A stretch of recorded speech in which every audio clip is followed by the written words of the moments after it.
I was running late for the board meeting when I heard their voices through the crack under my office door.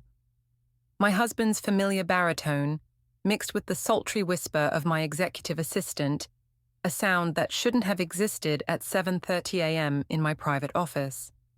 Once the shareholders vote her out next month, you'll be looking at the new CEO of Joseph Lifestyle Brands, Marcel was saying. And my brilliant fiancé will take over as COO. My hand froze on the doorknob. Fiancé. I'm his wife of 12 years. I'm Valerie, and this is how I learned my husband and my assistant were planning to steal my company. My phone was already in my hand, muscle memory from years of business calls. With trembling fingers, I opened the voice recorder and slid the phone under the door gap. The carpet muffled my movements. The board's practically in our pocket, Remington purred. That old guard loyalty to Valerie won't mean much when they see the financial irregularities we've manufactured. Speaking of manufacturing, Marcel chuckled, your pregnancy announcement next week will be the perfect distraction. Nothing like a scandal to make the shareholders nervous about their precious founder's judgment. The bile rose in my throat. I'd built this company from a small lifestyle blog into a billion-dollar brand. Now they were plotting to take it all. My life's work, my legacy, my future. What about her sister? Remington asked. Is Kendall still on board? Oh, she's been dreaming of this moment since Valerie got Daddy's attention all those years ago. She'll do whatever it takes to see her perfect sister fall. My own sister. The betrayal burned deeper than I thought possible. I heard them moving toward the door and quickly retreated to the elevator lobby, ducking into the bathroom. My reflection showed a woman I barely recognized, pale, shaking, but with eyes burning with something new. Something dangerous. 10 minutes later, I walked into my office as if nothing had happened. Marcel and Remington had moved to the conference room, leaving behind only the lingering scent of her perfume, the one I'd given her last Christmas. I picked up my phone and dialed a number I hadn't used in years. Cason, it's Valerie. I need your services again. Full surveillance, no limits. I paused, watching through the glass as Marcel charmed a group of investors. And I need you to find something specific. My original prenup, the one in my old safety deposit box at First National. The one Marcel thinks was destroyed in the bank fire 5 years ago, Cason asked. Exactly. I smiled, remembering the document I'd quietly moved weeks before the fire. Call it women's intuition. Time to remind my husband what he signed when he was just a hungry executive with big dreams and empty pockets. I ended the call and opened my calendar. Marcel's big investor presentation was in 3 weeks, his moment to shine before orchestrating my removal. Perfect timing for divorce papers to be served. My phone buzzed with a text from Remington. Meeting in 5 minutes, bringing your green tea. I texted back a heart emoji, then deleted our entire message history. The tea would go straight down the drain, like every cup she'd brought me since God knows when. Opening my laptop, I began drafting emails to Miles and legal. We had work to do, and I needed everything to look perfectly normal.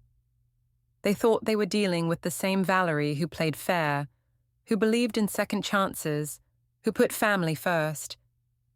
They were about to meet someone else entirely. I touched my wedding ring, twisting it one last time before slipping it into my desk drawer. In the conference room, I could see Marcel laughing, probably rehearsing his takeover speech. He had no idea that I was about to teach him the oldest lesson in business. Never underestimate the woman who built the empire you're trying to steal. The next week was an exercise in perfect pretense. I sat through meetings, smiled at the right moments, and played the role of unsuspecting CEO while Marcel's plan unfolded around me. The Q3 projections look strong, Miles said during our private lunch, sliding a USB drive across the table. And I've compiled everything you asked for. I pocketed the drive. Any red flags? Besides the fact that your husband's been transferring company shares to a shell corporation, nothing unusual. Miles lowered his voice. The transfer paperwork has Remington's fingerprints all over it. She's getting sloppy. Good. I took a sip of water. Let them get sloppy. That evening, I watched Marcel cook dinner in our kitchen, moving with the confidence of a man who thought he'd already won. I'd been replaying the recording of his betrayal each night, using it like fuel. "You're quiet lately," he said, stirring the risotto. "Everything okay at work?" I forced a tired smile. "Just stressed about the investor meeting. You know how it is." He came over and massaged my shoulders, his wedding ring cold against my skin. "Don't worry, sweetheart. I'll handle everything." "I'm sure you will," I thought, leaning into his touch like I always had. My hero. The next day, I met my mother for our weekly lunch. Maria's memory had been slipping lately, but today her eyes were unusually sharp. "Something's wrong," she said, studying my face. "You look like I did when your father—" She stopped, frowning. "When Dad—" "What, Mom?" "The betrayal runs in our blood, you know." She gripped my hand. "Watch Kendall. She always wanted your crown, just like—" Her voice trailed off, lost in whatever memory had surfaced. I changed the subject, but her words haunted me through the afternoon meetings. During a budget review, my phone buzzed with a text from Kaysen. "Check your email. Urgent." In my office, I opened his message to find several photos. My sister Kendall entering a private dining room at the Four Seasons. Marcel following 5 minutes later. The timestamp was yesterday. My hand shook as I dialed Kaysen. "There's more," he said before I could speak. "They met 3 times last week. Always private locations, always with Remington joining later. Follow the money." "Already did. Your sisters received 2 wire transfers from that shell corporation. $500,000 each." I ended the call and pulled up the recording from my office again. Marcel's voice filled my ears. "Kendall will do whatever it takes." A knock at my door made me jump. Remington stood there, perfect makeup and practiced concern. "Valerie, the marketing team needs your sign-off on the new campaign." "Of course." I gestured to the chair across from me. "Actually, stay a minute. How's everything going with that nice doctor you were dating?" She blushed right on cue. "Oh, we broke up months ago. Work keeps me too busy for relationships." "Liar. That's too bad." I leaned forward. "You know, Marcel and I are having a dinner party next weekend. You should come. Kendall will be there." Something flickered in her eyes. Panic? "Oh, I wouldn't want to intrude on family time." "Nonsense, you're practically family." I smiled, watching her squirm. "I insist." After she left, I opened my calendar and created the dinner party event, copying Marcel and Kendall. Let them sweat about how to handle it. Let them scramble to coordinate their stories. My phone buzzed again. Another email from Kaysen. This one made my blood run cold. The Shell Corporation receiving company shares? It traced back to a defunct business in the Cayman Islands, registered 20 years ago. The owner's name was Anthony Perkins, my father. I stared at the document, pieces clicking into place. Mom's cryptic warnings, Kendall's involvement, Marcel's confidence. This wasn't just corporate theft. This was family history coming back to haunt me. Fine, I thought, closing my laptop. If they want to make this about family, I'll show them exactly what I learned from being Anthony Perkins' daughter. Never start a war unless you're prepared to burn every bridge behind you. The restaurant was quiet, upscale, the kind of place where betrayals are planned over $200 bottles of wine. Kendall was already seated when I arrived, picking at a breadbasket like we were still teenagers sharing secrets. "Val." She stood to hug me, designer perfume masking whatever guilt she carried. "I was surprised you called." "Life's too short for sisters to stay distant." I signaled the waiter. "Bottle of the Bordeaux, please." The 2015. Kendall's smile tightened. That was the wine we'd shared the night before Dad left, when she'd sworn we'd always protect each other. "So," she said, smoothing her napkin, "Marcel mentioned you've been distant at work lately." "Of course he did." "Did he?" "Funny, I had lunch with him yesterday, and he didn't mention talking to you at all." She recovered quickly, but I caught the flash of panic. "Oh, we ran into each other at that charity thing last week. The Four Seasons has lovely charity events in their private dining rooms, don't they?" The color drained from her face. Val, remember when we were kids? I cut in, pouring the wine. How you used to take my toys and tell Mom I gave them to you. I never understood why you couldn't just ask. That's not fair. Her voice cracked. You always had everything. Dad's attention, Mum's praise, the perfect grades, the successful company. And now you want that too? I leaned forward. Is that what Marcel promised you? A piece of my life? You don't understand. She glanced around nervously. There are things you don't know about the company, about Dad, about how he's involved in Marcel's shell corporation. Save the performance, Kendall. I know everything. The waiter appeared with menus. We ordered mechanically, maintaining the facade of a sister's dinner. It wasn't supposed to be like this, Kendall whispered once we were alone. Marcel said no one would get hurt. Just a simple restructuring, a restructuring that leaves me with nothing. I took a sip of wine. Tell me, what's your cut, besides the $1 million already wired to your account? She flinched. How did you?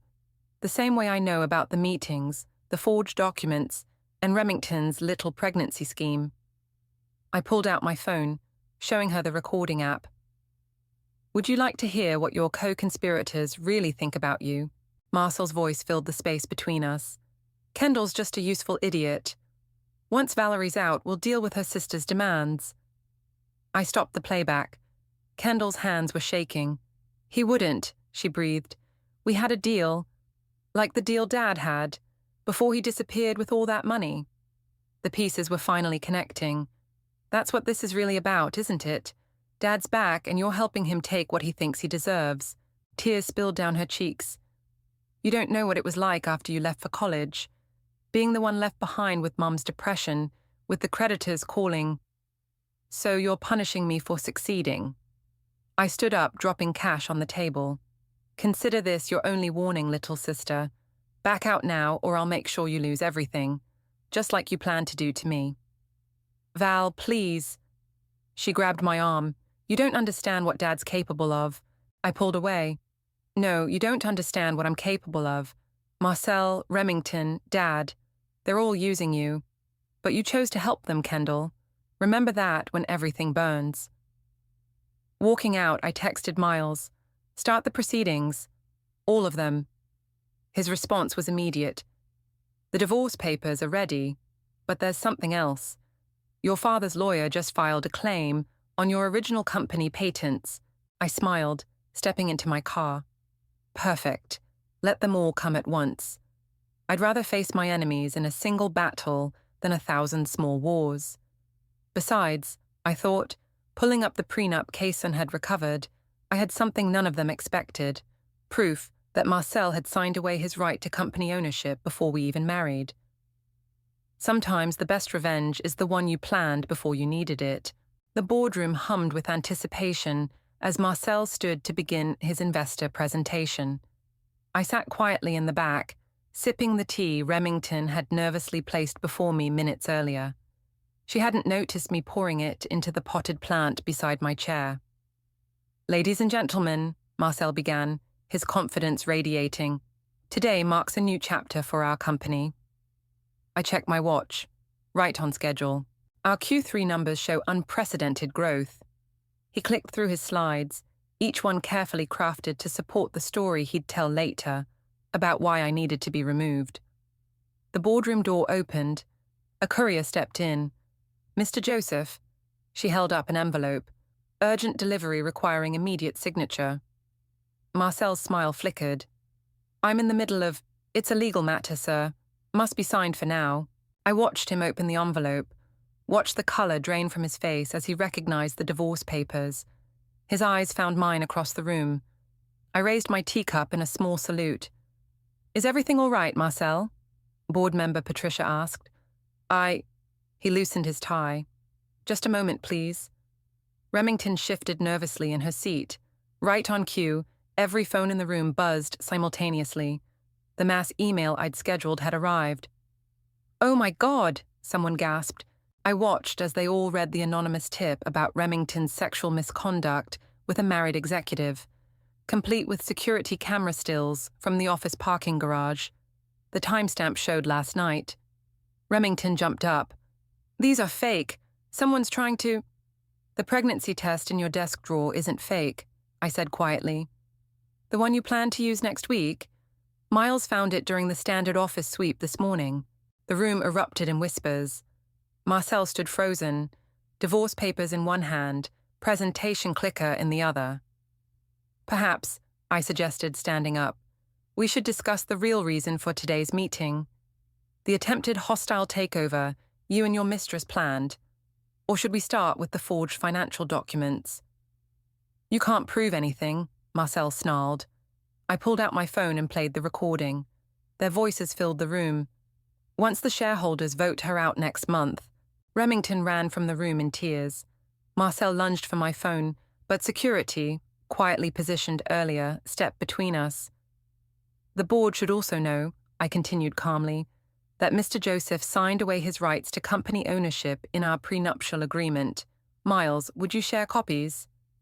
Miles distributed the documents as Marcel's face turned purple. That prenup burned in the bank fire. You're lying. I moved it the day you started coming home late, I smiled. Women's intuition. The boardroom door burst open again. A man in a suit entered, holding more papers. Ms. Joseph, notice of legal action regarding patent ownership claims. My father's timing was impeccable. I accepted the documents without breaking eye contact with Marcel. Let me guess, I said. Anthony Perkins is claiming partial ownership of my original patents? The ones I developed 3 years before I even met you? Marcel's shock confirmed everything. How did you... Next time you conspire with my sister and my father, use better encryption on your emails. I turned to the board. Members, you'll find comprehensive evidence of corporate espionage and fraud in the folders being distributed now. I suggest we postpone this meeting until legal can review everything. Patricia stood up. I second that motion, and I move for immediate suspension of both Mr. Joseph and Ms. Riley pending investigation. The vote was unanimous. As security escorted Marcel out, he turned back. This isn't over, Valerie. Oh, but it is. I gathered my things. By the way, I'm keeping the beach house. It's in the prenup you forgot you signed. After everyone left, I sat alone in the boardroom, finally letting my hands shake. One battle won, but the war wasn't over. My father's legal notice felt heavy in my bag, a reminder that some betrayals run deeper than marriage. My phone buzzed. A text from Kaysen. Found something about your father's disappearance. You need to see this. The day wasn't over yet. Kaysen's office smelled like old coffee and secrets. He spread documents across his desk while I stared at a photo of my father, 20 years younger, but wearing the same predatory smile. Your father didn't just disappear, Kaysen said. He was paid to leave. $2 million transferred through 7 different accounts. By whom? That's where it gets interesting. He pointed to a bank statement. The money came from your mother's family trust. The revelation hit like a slap. Mom paid him to go? Not exactly. Kaysen pulled up more records. The transfer was authorized by your grandmother. But here's the kicker. Your father used that money to set up the shell corporation that funded your initial seed investment. What are you saying? Your company was built with your grandmother's stolen money. Money she paid to protect your mother from him. Kaysen leaned back, and now he's using that original investment to claim ownership. My phone buzzed. Mom's nursing home. Hello? Ms. Joseph, your mother's having an episode. She's quite agitated, asking for you. 20 minutes later, I found Mom pacing her room, more lucid than I'd seen her in months. He's back, she said, gripping my arms. I saw him in the garden. Dad was here? He said he's taking everything back, said it was always his. She started crying. I should have told you years ago. Your grandmother, she knew what he'd done. What did he do, Mom? The embezzlement, the threats. She paid him to leave us alone. Mum's eyes cleared suddenly.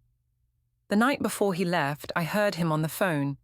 He said he'd use the money to build something bigger, then take it all back one day. Said it would be his revenge for being bought off.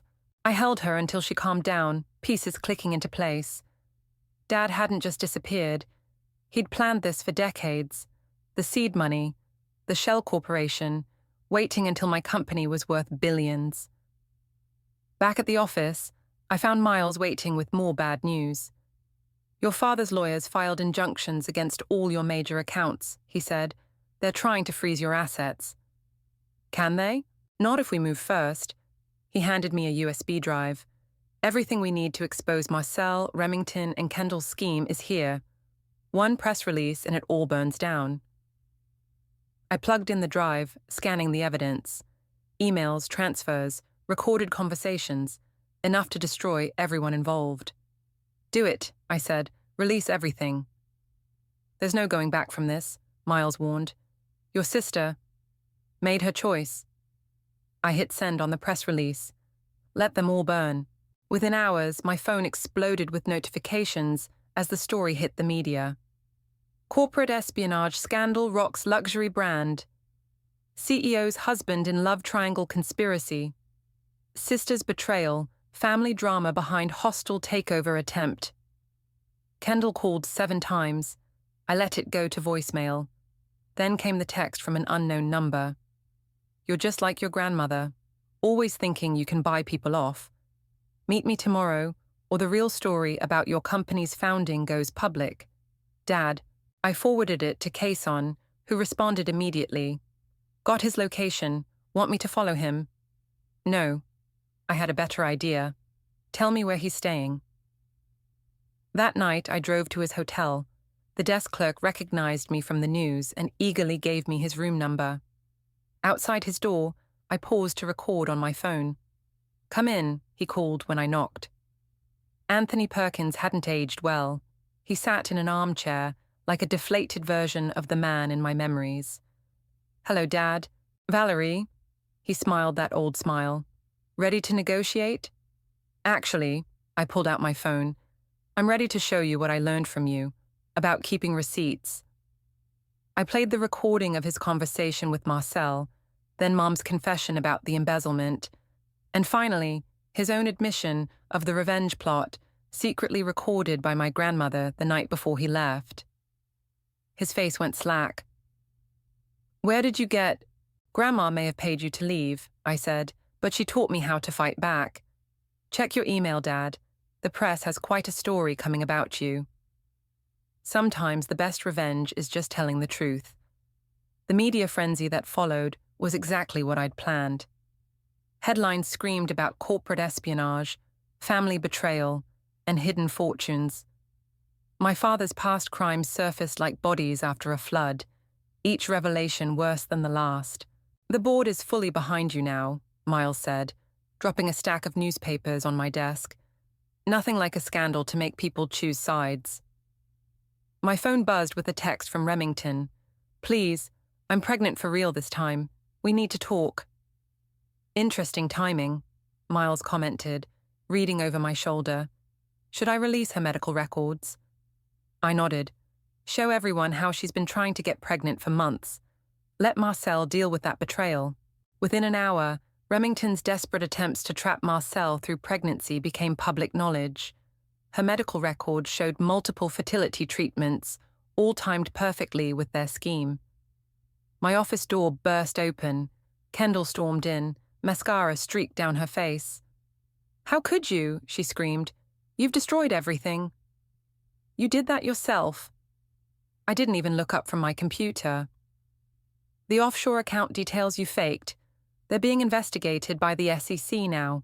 She went pale. What? Oh, didn't Marcel tell you? Those documents you forged to frame me for fraud. They're going to land you in serious trouble. He said they were just to pressure you to step down. Her voice cracked. He promised you'd get a piece of my company. I finally looked at her. Check your bank account, sister. Those transfers you received. They've been frozen. She grabbed her phone, hands shaking as she checked her balance. The color drained from her face. That's impossible. The money's gone, I confirmed, along with any chance you had of avoiding prosecution. You'd send your own sister to jail. You tried to send me to prison, I reminded her. Those forged documents carried serious charges. My phone rang. Miles again. Turn on the news. Now. I flipped on the office TV just in time to see Marcel being led out of his lawyer's office in handcuffs. The crawler beneath read, COO arrested for corporate fraud, conspiracy. Kendall sank into a chair, watching her co-conspirators downfall in real time. It gets worse, I told her. Dad's been arrested too.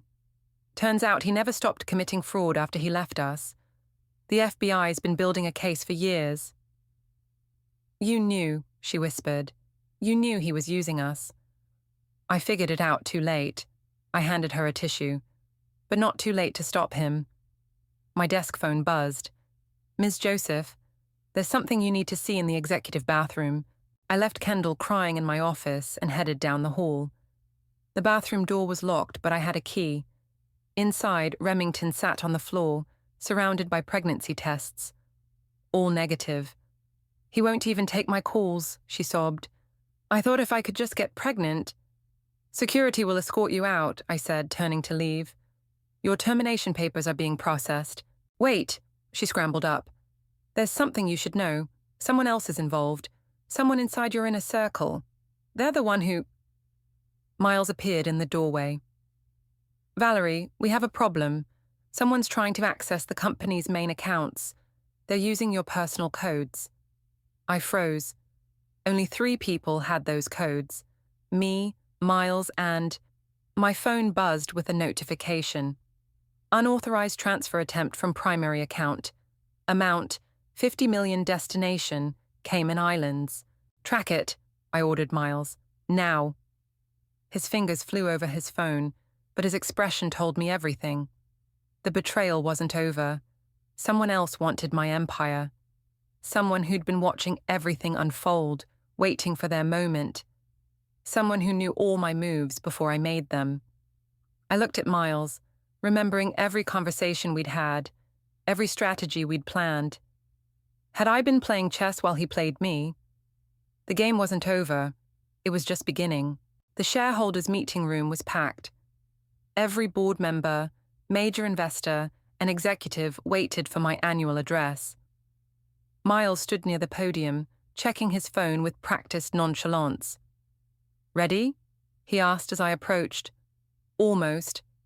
I smiled, remembering the trap I'd set. Just waiting for one more guest. Right on cue, Patricia burst through the doors. The transfer. Someone's draining the accounts. Miles stiffened beside me. I watched his hand twitch toward his phone. Really? I turned to face him. Are they using my codes again, Miles? The ones I changed last week? His eyes narrowed. Valerie, the ones I gave you fake versions of? I continued. While Kaysen monitored every keystroke on your devices. The room went silent. Miles reached for his jacket pocket, but security was faster. They pinned his arms as his phone clattered to the floor. Check his offshore accounts, I announced to the room. You'll find he's been siphoning money for months, working with Marcel from the beginning. You can't prove that, Miles snarled. I picked up his phone, entering the password I'd watched him type 100 times. Actually, I can. Your text history with Marcel goes back 2 years. Planning, plotting, waiting for the perfect moment. Patricia grabbed the phone, scrolling through messages. He's right here telling Marcel about the prenup before the bank fire. He knew it was moved. Of course he did. I faced my former friend. He helped me move it, then told Marcel it was destroyed, making him overconfident. The security team produced handcuffs. Miles struggled. You needed me. I helped you take them down. No, I corrected him. I let you think you were helping while I watched you betray me. Like this morning, when you tried to transfer 50 million using those fake codes. I nodded to the tech team in the back. They projected Miles's failed transfer attempt onto the screen, along with his entire digital trail. The best part, I continued, that transfer attempt was the final evidence the FBI needed. They're waiting outside. As if summoned, federal agents entered the room. Miles went limp in security's grip. You've ruined everything, he spat. Actually, you did that yourself, just like Marcel, Remington, Kendall, and my father. I turned to address the room. Ladies and gentlemen, you're witnessing the end of a conspiracy that nearly destroyed this company. But more importantly, you're seeing why it failed. I clicked to the next slide, showing the complex web of betrayals now untangled. Every person who tried to take what I built thought they were smarter, better prepared. They didn't realize I've spent my life preparing for betrayal. The FBI led Miles away. Through the window, I watched him join Marcel and my father in the waiting vehicles. Ms. Joseph, Patricia approached. The board wants to issue a formal statement of support. Your handling of this situation has been extraordinary. I handed her a folder. Here's my resignation as CEO. Gasps filled the room. Not because they won, I clarified, but because I want something they never understood, a life beyond revenge. But the company will thrive under new leadership. I'm keeping my board position and majority shares. I smiled. Sometimes winning means knowing when to step back. My phone buzzed, a text from Kendall. I'm turning state's evidence about everything. I'm sorry. Outside, rain began to fall. I watched the FBI vehicles pull away, carrying the last pieces of my old life. One more thing, I addressed the shocked room. Check your emails. I've just sent proof that Miles attempted to frame several board members for his crimes. You'll want your lawyers to review it. Let them spend the next few months untangling that web. I had a beach house waiting and a life to reclaim. As I walked out, Patricia called after me. What made you suspect Miles in the first place? I paused at the door. He made the same mistake they all did. He underestimated how far I'd go to protect what's mine. The rain felt cleansing on my face. Behind me, the empire I'd built stood stronger than ever. Sometimes the best revenge is simply walking away victorious. The sun hadn't quite risen when I walked into the prison visiting room. Marcel sat waiting, orange jumpsuit hanging loose on his frame. 3 months of federal detention had stripped away his polished exterior. Signing the divorce papers, I asked, sliding them across the table. He picked up the pen. You won. Isn't that enough? This isn't about winning. I watched him sign. It's about endings. And Miles? Has he turned on me yet? Yesterday, right after my father confessed to everything. I collected the papers. Kendall's testimony was particularly interesting. Did you really promise her the beach house? He didn't answer, just stared at his hands. Goodbye, Marcel. The morning air felt crisp as I left the prison. My phone buzzed with a text from Mum. Found something in the attic. Come quick. I found her in her room at the nursing home, holding a weathered envelope. Your grandmother left this for you, she said, pressing it into my hands. Made me promise to give it to you only after everything came out about your father. The letter inside smelled like her perfume. My dearest Valerie, by the time you read this, you'll have faced the storm I always knew was coming. Your father's greed, your sister's jealousy, the betrayals I prayed you'd never know. I paid your father to leave because I saw in him what you've now seen in others, the hunger that consumes everything it touches.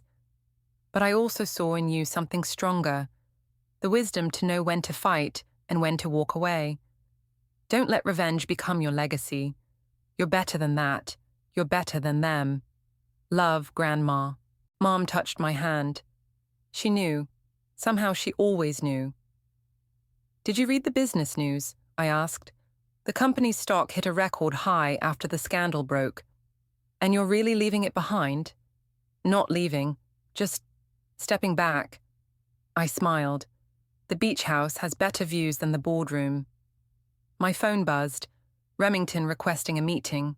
Delete. Another buzz. Kendall's lawyer with a settlement offer. Delete. A third buzz. A news alert about Miles accepting a plea deal. Delete. You're not reading any of them? Mom asked. Their stories aren't mine anymore. That evening, I stood on my beach house balcony, watching waves crash against the shore. A stack of newspapers lay unopened on the table, their headlines screaming about corporate scandal and family betrayal. My phone rang. Patricia from the board. The new CEO candidate is perfect, she said, but she has one condition. She wants you to stay on as chairman. I watched a seagull dive into the waves, emerging with its prize. Tell her yes, I said, but I'll work from here. The beach house? The one Marcel tried to claim? The one place they never understood? I smiled. Sometimes the best revenge is building something beautiful from the ashes they left behind. After hanging up, I opened my laptop to find an email from Kaysen. Final surveillance report. Marcel's assets seized. Miles cooperating with FBI. Your father's old partners turning on him. Kendall in witness protection. Remington left the country. You're clear. Delete my number, or keep it. Your choice. It's been an honor. I chose delete. The sun was setting now, painting the sky in colors no boardroom could capture. My grandmother's letter sat on the table, her words echoing in my mind. A message popped up from an unknown number. Miss you, sis. I'm sorry for everything. K. For a moment, my finger hovered over delete. Instead, I typed, the beach house has a guest room. When you're ready to be family again, not just sorry. I set the phone down and watched the last light fade from the sky. Tomorrow would bring new challenges, new opportunities, new choices. But tonight, in this moment, I was simply free. Not from the past. You never really escape that. Not from responsibility. The company still needed guidance. Not even from pain. Some betrayals leave permanent scars. Free from the need for revenge. Free from the weight of anger. Free to build something new. And that was the sweetest victory of all.